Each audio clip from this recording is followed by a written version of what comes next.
আচ্ছা, আপনি ফোন চালাচ্ছেন নাকি আপনার ফোন আপনাকে চালাচ্ছে? একবার ভাবুন তো। বর্তমান সময়ে আমাদের মধ্যে দুই ধরনের রোগ দেখা যাচ্ছে। তার মধ্যে এক নাম্বার হচ্ছে শারীরিক রোগ, দুই নাম্বার হচ্ছে মানসিক রোগ। এই রকম একটা মেজর মানসিক সমস্যার মধ্যে আমরা অলমোস্ট সবাই ভুগতেছি। এই মানসিক সমস্যাটা হচ্ছে ফোন স্ক্রলিং। আমরা যখন কোনো রিলস দেখি, মোবাইল ফোনে 20 সেকেন্ড 25 সেকেন্ডের কোনো রিলস দেখছি, তখন আমাদের ব্রেন থেকে এক ধরনের ডোপামিন নিঃসরণ হচ্ছে। ডোপামিন এটা এক ধরনের হরমোন। এই ডোপামিনটা আমাদেরকে সাময়িকভাবে কিছু আনন্দ, আমাদের ভিতরে কিছু আনন্দের সৃষ্টি করছে, এর ফলে আমরা আনন্দিত হচ্ছি। কিন্তু এটা লং রানে আমাদেরকে চরমভাবে ক্ষতিগ্রস্ত করছে। কিভাবে? যদি আপনি একজন স্টুডেন্ট হন, তাহলে আপনি সব থেকে ওর্স্ট সাফারার মোবাইল স্ক্রলিংয়ের। বাস্তবধর্মী উদাহরণ দিই আমি। বাস্তবধর্মী উদাহরণটা হচ্ছে, যদি যশোর এয়ারপোর্ট থেকে একটা বিমান যদি ঢাকা এয়ারপোর্টের দিকে রওনা হয়, আর এই বিমানটা যশোর এয়ারপোর্ট থেকে যদি ঢাকা এয়ারপোর্ট থেকে এই টার্গেট থেকে 1 ডিগ্রি অ্যাঙ্গেলে সরে যায়, 1 ডিগ্রি অ্যাঙ্গেলে সরে যায়, 1 ডিগ্রি ওয়ানলি সরে যায়, তাহলে এটা ঢাকা এয়ারপোর্ট থেকে 3 কিলোমিটার দূরে যেয়ে কোনো একটা জনবসতিপূর্ণ এলাকার মধ্যে ল্যান্ড করবে। আমার কাছে মনে হয়েছে মেজর একটা রোগ, সেটা হচ্ছে মানসিক ক্লান্তি। ফোন স্ক্রলিংয়ের কারণে আমরা মেন্টালি অনেক বেশি টায়ার্ড হয়ে যাচ্ছি, ক্লান্ত হয়ে যাচ্ছি। প্রতিনিয়ত ডোপামিন নিঃসরণ হচ্ছে। ডোপামিন নিঃসরণ হইলে আমাদের ব্রেন টায়ার্ড হয়ে পড়ছে।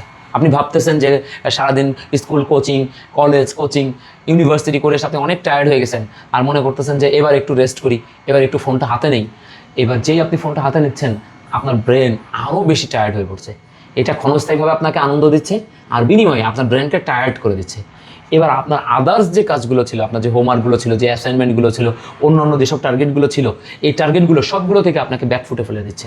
আপনি একবার চিন্তা করেন, এখানে এই ফোন স্ক্রলিং আপনার কনসেন্ট্রেশন 10 থেকে 15 মিনিটের বেশি ধরে রাখতে দিচ্ছে না। আপনার কনসেন্ট্রেশন ব্রেক করতেছে। আপনি কোনো অবস্থাতেই স্থির থাকতে পারতেছেন না।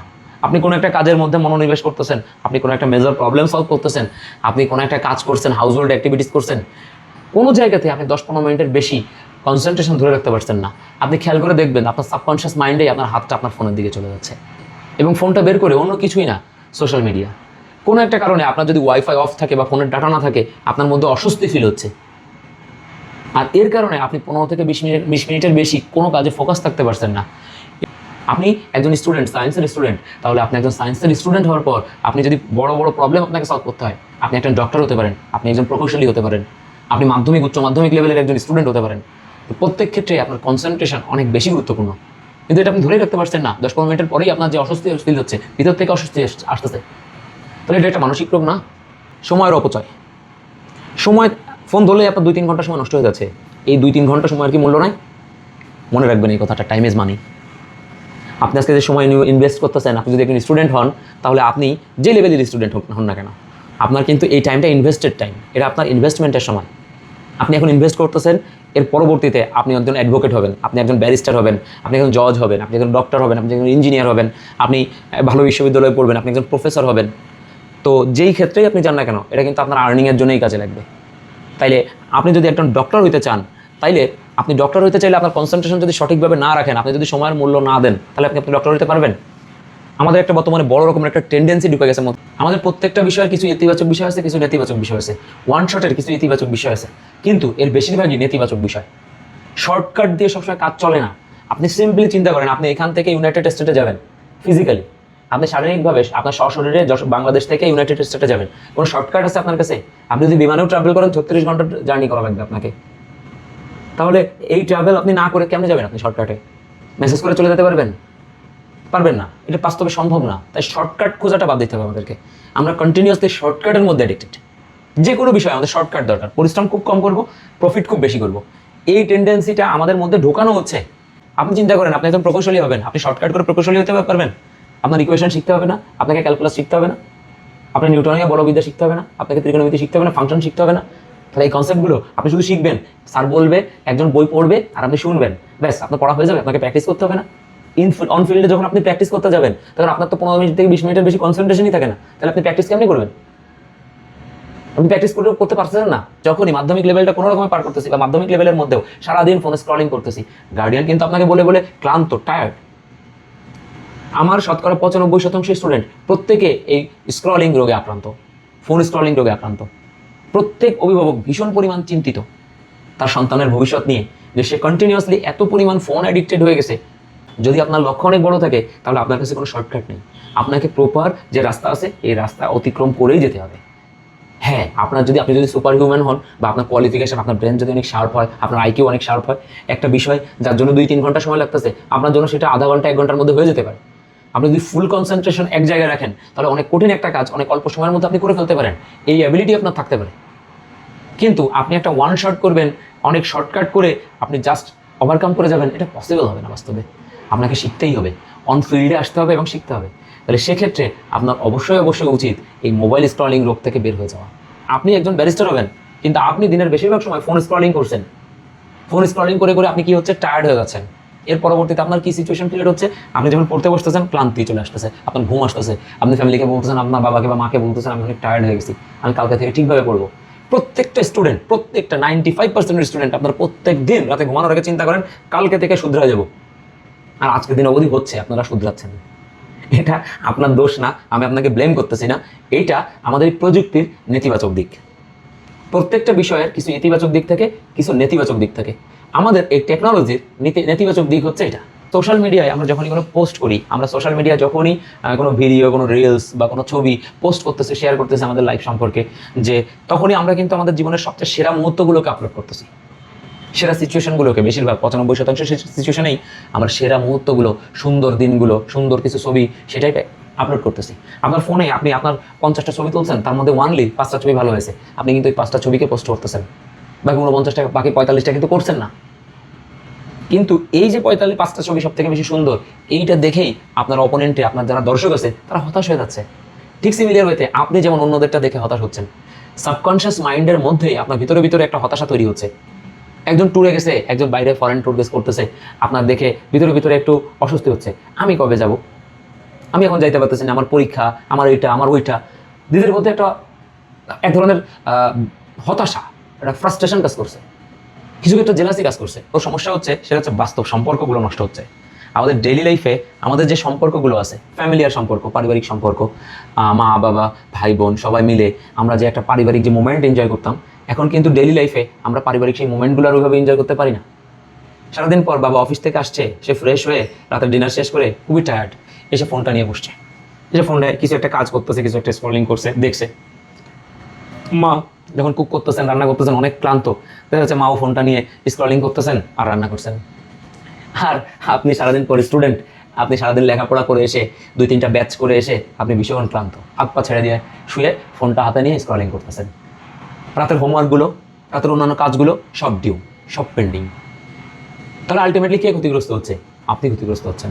দ্বিতীয়ত, আপনার ফ্যামিলিয়ার যে বন্ডিং, মা বাবা ভাই বোন সবাই একসাথে থাকার যে আনন্দটা, এটা কিন্তু নষ্ট হয়ে যাচ্ছে।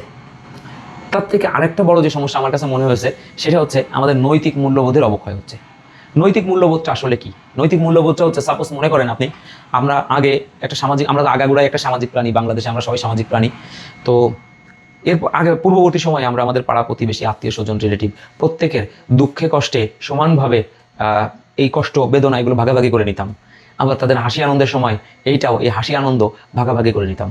কিন্তু বর্তমান সময়ে আমরা এককেন্দ্রিক পরিবার নেই, শুধুমাত্র একক পরিবার নাই, আমরা ভীষণ পরিমাণ আত্মকেন্দ্রিক হয়ে গেছি, ব্যক্তিকেন্দ্রিক হয়ে গেছি। ব্যক্তিকেন্দ্রিক, পরিবার কেন্দ্রিক না। আগে সামাজিক ছিলাম, তারপর হয়েছি পরিবার কেন্দ্রিক, এরপরে এখন আমরা হয়ে গেছি ব্যক্তিকেন্দ্রিক, শুধুমাত্র এই স্মার্টফোনের স্ক্রলিং রোগের কারণে। ওকে, আমি এতক্ষণ যাবত আপনাদের সাথে স্মার্টফোনের এই স্ক্রলিংয়ের অনেকগুলো নেতিবাচক বিষয় নিয়ে ডিসকাস করলাম। তাহলে প্রশ্ন থাকতে পারে যে আসলে কি স্মার্টফোন শুধুই নেতিবাচক? না, কখনোই স্মার্টফোন পুরোই নেতিবাচক না। পৃথিবীতে যা কিছু আছে সব কিছুর একটা ইতিবাচক দিক আছে, একটা নেতিবাচক দিকও আছে। তো স্মার্টফোনের বা ফোন স্ক্রলিংয়ের নেতিবাচক দিকগুলো নিয়ে আমি আসলে তুলে ধরলাম। এই দিকগুলো ব্যতীত বাকি হাজারো দিক আছে যেগুলো এর ইতিবাচক দিক।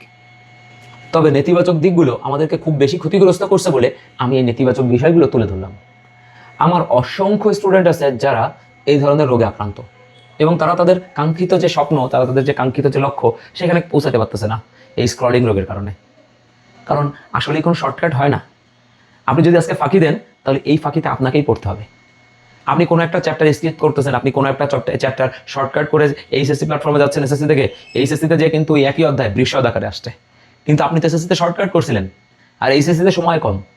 দ্বিতীয়ত ফলশ্রুতিতে কি হলো জানেন, আপনি মাইন্ড কার চিপায় পড়লেন। এর পরবর্তীতে এইচএসসির গন্ডি পার হয়ে আপনাকে জার্নি করতে হবে অ্যাডমিশন জার্নি। অ্যাডমিশন জার্নি কিন্তু কাটসাট। যত বাছাই করে ফ্রেশারদের, মানে যত বেশি ট্যালেন্টেড, এক্সট্রাঅর্ডিনারি ট্যালেন্টেড হবে তাদেরকেই শুধু রাখা হবে। তাহলে সেই জার্নিতে কিন্তু আপনি অনেক বেশি ব্যাকফুটে থাকবেন। তাহলে আমি এই বিষয়টা নিয়ে আসলে অনেক বেশি চিন্তা করছি। চিন্তা করে আমার কাছে মনে হয়েছে ফোন স্ক্রলিং কিছুটা ডায়াবেটিস রোগের মতো। আপনি ফোন স্ক্রল করতেছেন, এটা কিছুটা ডায়াবেটিসের রোগের মতো। একবার যদি এই রোগ হয়ে যায়, এখান থেকে বের হয়ে আসার আর কোনো অবকাশ নাই। তাহলে এখানে রোগের কোনো প্রতিরোধ কিছুই নাই। হ্যাঁ, অবশ্যই আছে। এখানে প্রতিরোধ করেও কোনো লাভ হবে না, আপনি প্রতিকারও করতে পারবেন না, পুরোপুরি কিওর করতে পারবেন না। সেক্ষেত্রে আপনাকে কিছু কৌশল অবলম্বন করতে হবে। জাস্ট ওয়ান ক্লিক, আমার কাছে মনে হয়েছে জাস্ট এই একটা ক্লিকের মাধ্যমে আপনি অনেক এই এতগুলো সমস্যা থেকে বের হয়ে আসতে পারেন, জাস্ট একটা সিঙ্গেল ক্লিকের মাধ্যমে। সেটা হচ্ছে আপনি ডেইলি একটা রুটিন করেন, যে ডেইলি আপনি নিজেকে এই স্ক্রলিংয়ের মাধ্যমে নিজের যে ডোপামিন অ্যাডিকশন, এক ধরনের অ্যাডিকশন, এই ডোপামিন অ্যাডিকশন দিনে 1 ঘন্টা করবেন দিনে ম্যাক্সিমাম 1 ঘন্টা এই অ্যাডিকশনের মধ্যে থাকবেন। এই সময়টা আপনি নিজেকে দিলেন, নিজের জন্য এই 1 ঘন্টা সময় আপনি রাখেন। কিন্তু এটা ফিক্স করে রাখেন না যে আমি বিকাল 5টা থেকে 6টা পর্যন্ত এই 1 ঘন্টা আমি নিজেকে দিব, এই সময় আমি ডোপামিন অ্যাডিক্টেড হব। এইভাবে চিন্তা করেন না। যেদিন যখন সময় হয়, যেদিন যখন ভালো লাগে, সেই দিন তখন 1 ঘন্টার জন্যই কেবলমাত্র এই ডোপামিন অ্যাডিকশন আপনারা করেন। তাহলে এটা নিয়ন্ত্রিত থাকবে এবং খুব বেশি ক্ষতিগ্রস্ত করতে পারবে না, এবং আপনি আপনার ট্র্যাক বজায় রাখতে পারবেন। আর যদি পুরোপুরি কিওর করতে যান, তাহলে আপনি বেশি অস্বস্তিতে ভুগবেন। আর এই ডোপামিন অ্যাডিকশনের কিছু পজিটিভ দিকও আছে, কারণ এখানে অনেক শিক্ষণীয় বিষয়গুলো আসে। তাহলে যদি আপনি পুরোপুরি কিওর করতে যান, অনেক বেশি শিক্ষণীয় বিষয় থেকে আপনি বঞ্চিত হবেন। দ্বিতীয়ত, আপনি আপডেট থাকতে পারবেন না, যুগের সাথে, প্রযুক্তির সাথে আপডেট থাকতে পারবেন না। তাহলে নিজেকে আপডেট রাখতে হলে এবং সব দিক ব্যালেন্স করে চলতে হলে আপনাকে এটাকে নিয়ন্ত্রিত পরিমাণে রাখতে হবে। ধন্যবাদ সবাইকে, সবাই ভালো থাকবেন, দোয়া রাখবেন। আর অবশ্যই আমার এই ভিডিওটাকে সবার মধ্যে শেয়ার করে দিবেন, যেন এই বিষয়গুলো সম্পর্কে আরও অনেকেই জানতে পারে। ভালো থাকবেন সবাই।